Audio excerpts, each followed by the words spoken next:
పౌలు అంటాడు, ప్రభువునందు స్థిరంగా నిలిచారా. అంటే కొంతమంది ప్రభువులో స్థిరంగా నిలబడరా. ఆదివారం గుడికి వెళ్ళడం అది ప్రభువులో స్థిరంగా ఉండడం అని చాలామంది అనుకుంటారు. కాదు, అది ఆదివారం ప్రదర్శన. మనం దేవుని సన్నిధికి ఎందుకు వస్తాం?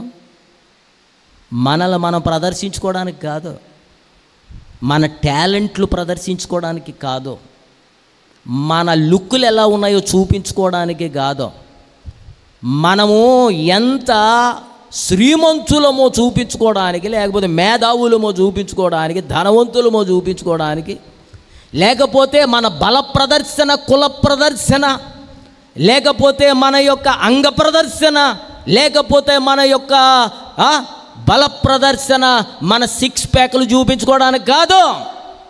దేవుని సన్నిధికి మనం వచ్చేది ఆయన మహిమ దర్శనాన్ని పొందుకోవడానికి, ఆయన ప్రత్యక్షతలు పొందుకోవడానికి.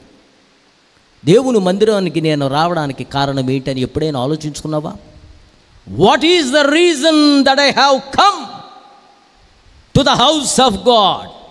What is the purpose? నా పర్పస్ ఏంటి? నేను ఎందుకున్నాను ఇక్కడ దేవుని మందిరంలో? అసలు ఎందుకు వచ్చాను? నా కుటుంబంతో ఎందుకు పాడుతున్నాను? ఎందుకు ఆరాధన చేస్తున్నాను? ఎందుకు స్తోత్రం అంటున్నాను? ఎందుకు దేవునికి చప్పట్లు కొడుతున్నాను? ఏనాడన్నా నేను ధ్యానం చేశానా?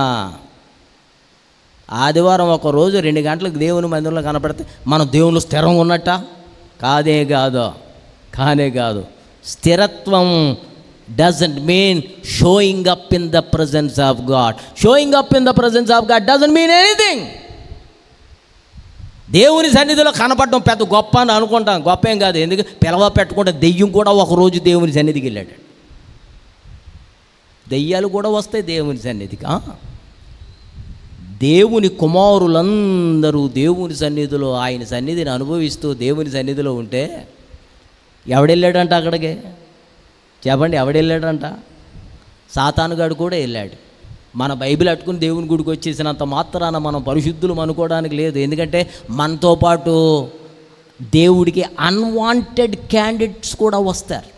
యేసయ్య సమాజ మందిరములోనికి వెళ్ళి ఆరాధన చేయడానికి సిద్ధపడతా ఉంటే, బోధించడానికి సిద్ధపడతా ఉంటే, దేవుని యొక్క లేఖనాలు చదవడానికి సిద్ధపడతా ఉంటే, 18 ఏండ్ల నుండి వంగిపోయిన ఒక అబ్రహాము కుమార్తె అక్కడ ఉన్నది.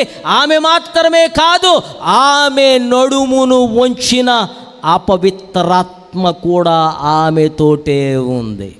ఎందుకంటే ఆమె వంగిపోయి ఏమాత్రము స్ట్రైట్గా నిలబడలేకపోతుంది. ఎందుకంటే వంచేస్తున్నది ఆత్మ, spirit of infirmity.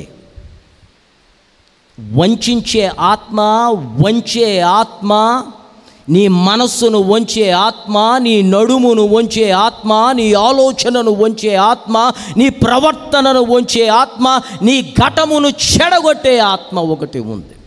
That is called the spirit of infirmity.